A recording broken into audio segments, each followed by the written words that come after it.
Connecting people with vaccines. I'm Joyce Garbasiak. Today on Upfront, Milwaukee County's new plan to reach its most vulnerable adults and get them vaccinated for COVID-19. Plus, Do you regret saying it? No. why Senator Ron Johnson is offering no apologies for remarks some call racist. And a backlash against big tech. States seek to penalize social media companies. A former Facebook executive from Wisconsin speaks out on the controversy. Taking on the issues important to Wisconsin. This is Upfront with your host, Adrian Pedersen. Hello and welcome to Upfront. I'm Joyce Garbasiak in this week for Adrian Pedersen. Starting tomorrow, a big new group of Wisconsin residents will be eligible for the new COVID-19 vaccines. They're people age 16 and over who have an underlying health condition, such as cardiac disease, diabetes, obesity, or asthma that could make COVID-19 worse for them. In Milwaukee County, health officials have a new targeted approach to reaching underserved communities for vaccines. They'll be doing outreach to anyone 16 and older in 10 zip codes the CDC has identified as vulnerable. We're talking now with Dr. Ben Weston of the Milwaukee County Office of Emergency Management. Dr. Weston, thank you so much for joining us today. My pleasure. Thank you for having me. I'd like to start by asking about this targeted approach involving people living in 10 zip codes. That's about 230,000 people in Milwaukee. So what makes these communities especially vulnerable, and what will the approach entail? Yeah, it's an important question. So what we recently did is we saw from the general vaccine numbers in the state, we knew there was a disparity in Milwaukee County. We saw that when we looked at the racial and the ethnic breakdown, there was a disparity. But what changed that was something called the EVE model, and it stands for Evaluating Vulnerability and Equity.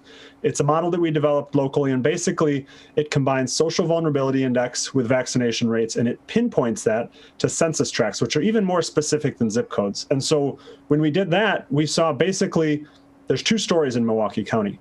You either are low vulnerability or higher socioeconomic status, and you're getting vaccine, or you're the opposite. You're in a high vulnerability community and you're just not getting as much vaccine. And so with those stark disparities, with those two stories in Milwaukee County, we wanted to overcome that and to bring equity, more equity to the vaccination process. And that's how we decided on those 10 zip codes to target and open up eligibility.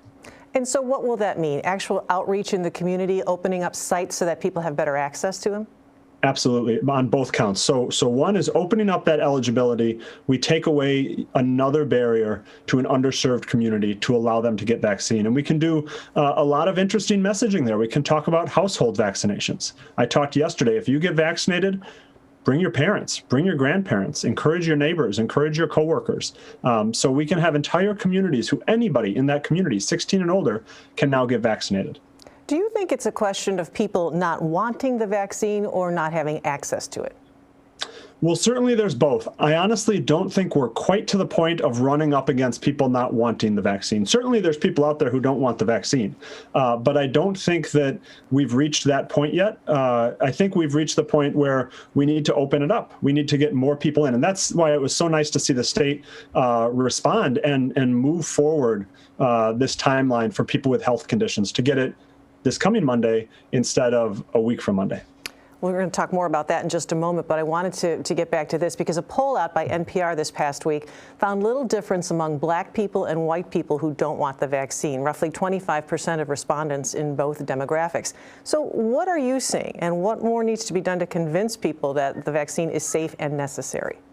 Yeah, I think there's three main groups when we look at this vaccine hesitancy or vaccine willingness. I think there's people, and I fell into this group. The minute I could get the vaccine, I wanted to get it. I saw that it had gone through the safety trials. I saw that it was effective.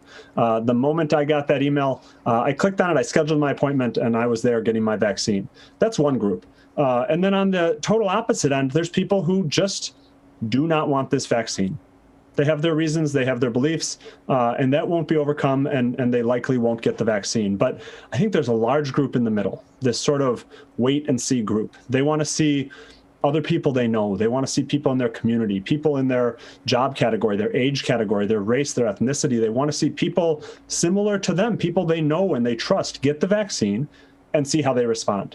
I feel like when I got it, I felt like I had waited. I had seen tens of thousands of people get this vaccine in the phases, in the tests, and it went extremely well. And now we've seen millions and millions of people in the United States get it, and it's been shown to be safe and effective. But I certainly understand there's people out there who want to wait and see, but that's why opening up to these communities, you can see more people in your community getting the vaccine. You can see that most likely they have a little bit of a sore arm the next day. Maybe they have mild flu-like symptoms for a day, but they're protected. And they're not going to get COVID, and they're not going to get hospitalized. Well, as you talk about opening things up, a big new group becomes eligible statewide starting Monday, people over 16 with underlying health conditions. And already appointments are booked solid for next week at the Wisconsin Center. With so many people now eligible, what will this mean realistically about when the vaccinations can occur? Well, we certainly are trying to open up more and more appointments to get people their vaccines. And so we have a lot of vaccination sites in Milwaukee County. Certainly Wisconsin Center is far and away the biggest. We have our county site. Our county site is booked up as well. People want this vaccine. A lot of people are excited to get this vaccine.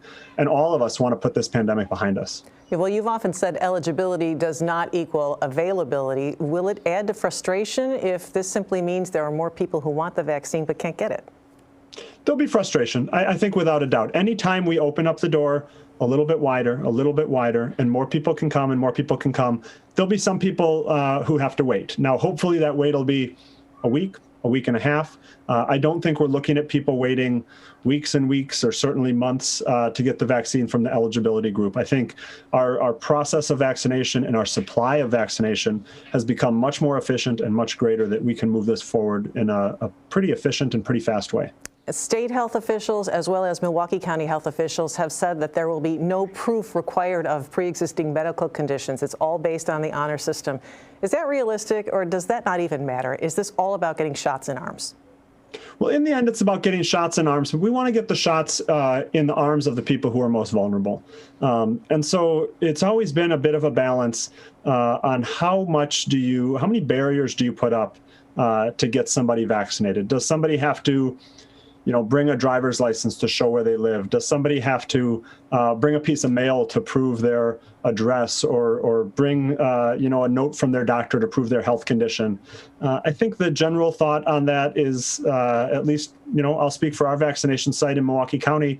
The thought is no. We want to trust people. We also want to not put up barriers for people. We don't want to slow down the process of our vaccination site. We want to get people through as quickly as possible, as safely as possible, but get as much of our community vaccinated as quickly as possible. Dr. Ben Weston with the Milwaukee County Office of Emergency Management, thank you for your insight today. Thank you. The latest controversy involving Senator Ron Johnson is drawing national attention.